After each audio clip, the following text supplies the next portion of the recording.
Assalamualaikum warahmatullahi wabarakatuh. Alhamdulillahirrahmanirrahim. Wabihi nasta'in wa ala muridin yawatin. Wassalatu wassalamu ala asrafil anbiya'i wal mursalin wa ala alihi washabihi ajmain amma ba'd.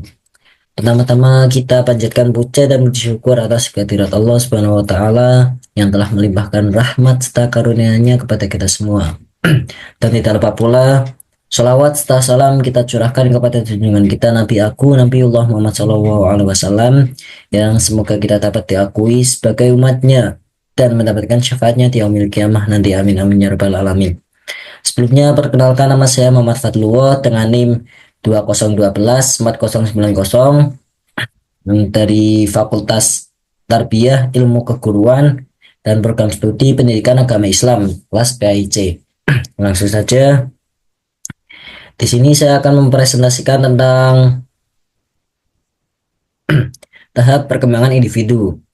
Nah, tahap perkembangan individu ini mencakup tentang pengertian perkembangan, faktor-faktor yang mempengaruhi perkembangan, dan konsep-konsep perkembangan, lalu kesimpulan.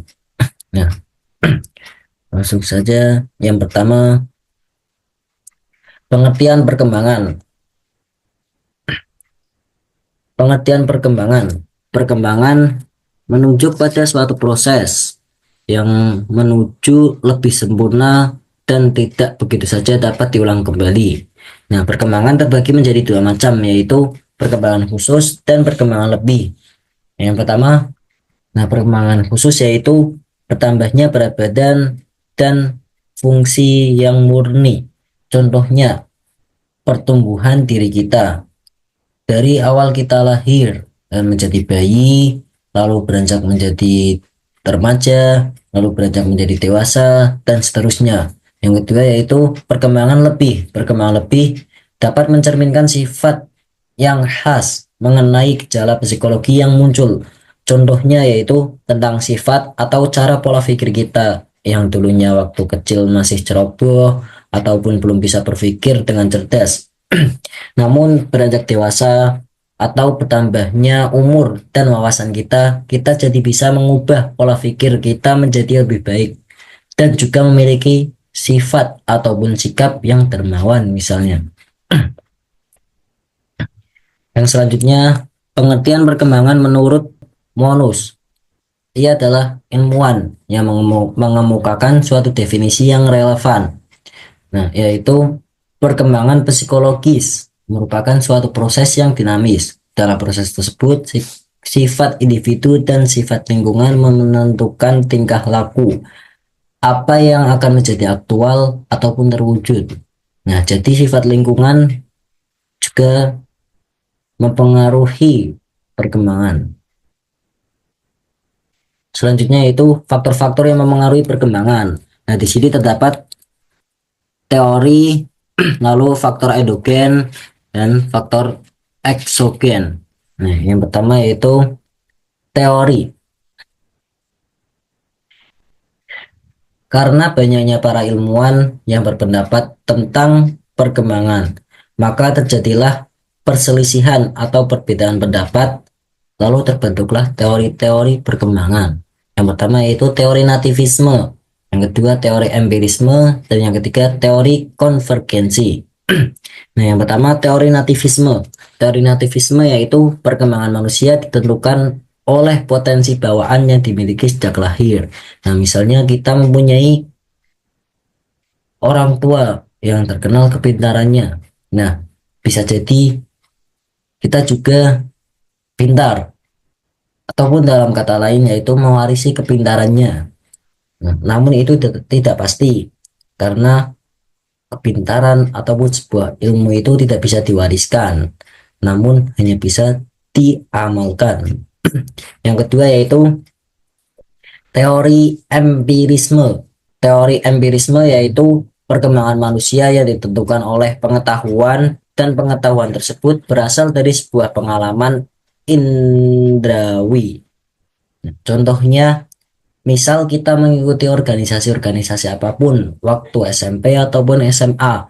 Nah, dari itu kita dapat memperoleh pengalaman sehingga nanti kita waktu masuk dunia perkuliahan bisa mengatasi yang namanya presentasi. Nah, karena pada dasarnya kita sudah sering melakukannya, sudah memiliki pengalaman tentang itu.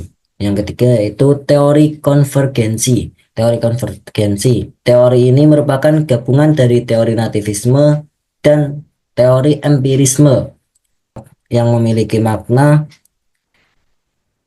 perkembangan manusia dipengaruhi oleh faktor pembawaan ataupun faktor lingkungannya. Nah, yang selanjutnya faktor endogen. Faktor endogen merupakan faktor keturunan atau pembawaan, di antaranya yaitu bentuk tubuh dan warna kulit, lalu sifat-sifat, inteligensi, bakat, penyakit, atau cacat tubuh. Yang pertama yaitu bentuk tubuh dan warna kulit. Maksudnya bentuk tubuh dan warna kulit yaitu misal kita memiliki ayah yang bentuk tubuhnya kekar misalnya, dan ibu yang memiliki warna kulit putih. Nah, bisa jadi kita juga bisa memiliki bentuk tubuh yang kekar ataupun warna kulit yang putih. Namun itu belum pasti. Nah, yang kedua sifat-sifat. Sifat-sifat juga bisa menuruni dari kedua orang tua kita. Tiga inteligensi, bakat, penyakit, atau cacat tubuh. Nah, selanjutnya faktor eksogen. Faktor eksogen yaitu faktor yang datang dari luar diri individu. Nah, misalnya faktor lingkungan, faktor makanan, faktor iklim atau cuaca, faktor kebudayaan, faktor kedudukan anak dalam lingkungan keluarga. Nah, faktor kedudukan anak dalam lingkungan keluarga termasuk faktor yang sangat penting karena lingkungan yang bermasalah dapat berdampak buruk pada pertumbuhan anak ataupun perkembangan anak. Selanjutnya, konsep-konsep perkembangan. Konsep-konsep perkembangan terbagi menjadi 4 macam, yaitu psikoseksual, kognitif, psikososial, dan moral. Yang pertama, psikoseksual. Konsep perkembangan psikoseksual menurut Sigmund Freud. Nah, dia adalah orang Jerman keturunan Yahudi yang pada tahun 1900 menerbitkan sebuah buku yang menjadi tonggak lahirnya aliran psikoanalisa. Dia memperkenalkan konsep yang disebut alam ketidaksadaran, dan pada tahun 1905 ia mengejutkan dunia dengan teori perkembangan psikoseksual yang mengatakan bahwa seksualitas adalah faktor-faktor pendorong yang kuat untuk melakukan sesuatu, dan pada masa balita ataupun anak-anak mengalami ketertarikan dan kebutuhan seksual. Nah, contohnya yaitu pada zaman sekarang ini banyak sekali anak-anak yang mengenal apa itu berpacaran. Nah, dari pacaran katanya bisa mendapatkan kenyamanan atau kasih sayang yang lebih katanya. Namun pasti ada yang berpacaran dengan niat menuruti nafsunya dan akhirnya berpegangan tangan, lalu ada yang ciuman ataupun berduaan di tempat yang sepi, dan bahkan ada yang melakukan hal yang tidak sepantasnya dilakukan. Nah, selanjutnya selanjutnya ada konsep perkembangan kognitif menurut Jean Piaget. Nah, teori perkembangan kognitif Piaget adalah salah satu teori yang menjelaskan bagaimana anak beradaptasi dan menginterpretasikan objek dan kejadian-kejadian di sekitarnya.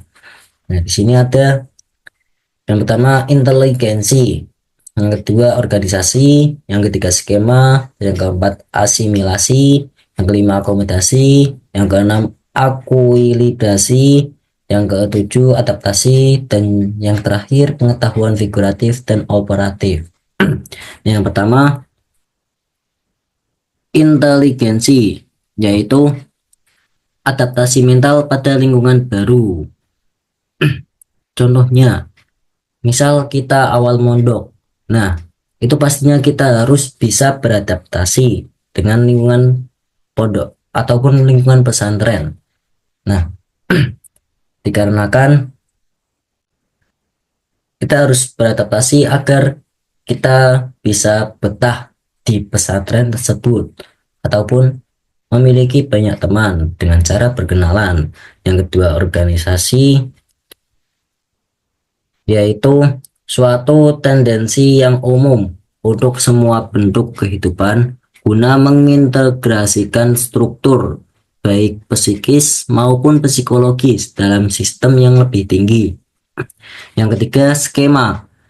Skema yaitu suatu mental seseorang di mana ia secara intelektual beradaptasi dengan lingkungan sekitarnya.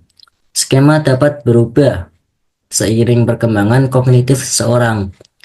Nah, yang keempat, asimilasi. Asimilasi yaitu proses kognitif di mana seseorang mengintegrasikan persepsi, konsep atau pengalaman baru ke dalam skema atau pola yang sudah di dalam pikirannya.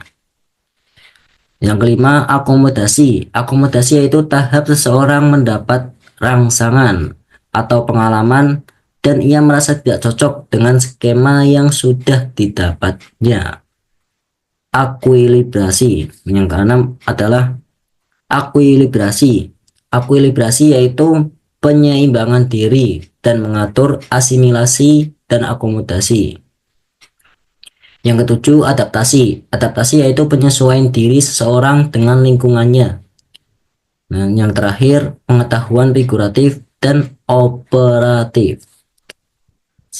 Next, selanjutnya, konsep perkembangan psikososial menurut Erik Erikson.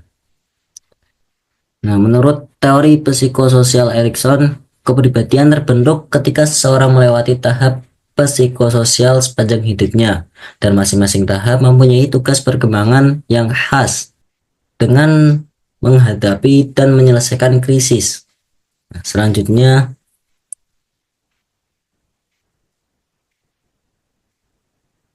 konsep perkembangan moral menurut Laurence Kohlberg. Teori Kohlberg tentang perkembangan moral merupakan redefinisi atas teori Piaget. Nah, ia melakukan sebuah penelitian atau wawancara pada seorang anak laki-laki remaja yang telah menghadapi dilema moral, di mana ia harus memutuskan menaati peraturan atau melanggarnya demi kebutuhan hidup. Dari penelitian tersebut, Kohlberg mengklarifikasikan perkembangan moral atas 3 tingkat, yaitu prakonfesional moralitas, yang kedua konfesional, dan yang ketiga pasca konfesional. Dan kemudian dipecah menjadi 6 tahap, yaitu orientasi kepatuhan dan hukum, yang kedua orientasi hedonistik instrumental, yang ketiga orientasi anak yang baik, dan yang keempat orientasi keteraturan dan otoritas, yang kelima orientasi kontrol sosial legastik, yang keenam orientasi kata hati. Nah, selanjutnya kesimpulan. Kesimpulan dari perkembangan yaitu dapat ditarik kesimpulan bahwa psikologi perkembangan memiliki banyak manfaat dalam kehidupan, terutama saat kita berkomunikasi dengan orang lain. Nah, manfaatnya itu pertama, untuk memahami garis besar, pola umum perkembangan dan pertumbuhan anak pada tiap-tiap fasenya. Yang kedua, dapat memunculkan sikap senang bergaul dengan orang lain, terutama anak-anak remaja, dengan penuh perhatian kepada mereka, baik dalam lingkungan keluarga, sekolah, maupun masyarakat. Dan yang ketiga, dapat mengarahkan seseorang untuk berbuat dan berperilaku yang selaras dengan tingkat perkembangan orang lain. Yang keempat, bagi pendidik dapat memahami dan memberikan bimbingan kepada anak sesuai dengan taraf perkembangan anak didiknya, sehingga pendidikannya akan berjalan dengan sukses dan mencapai tujuannya.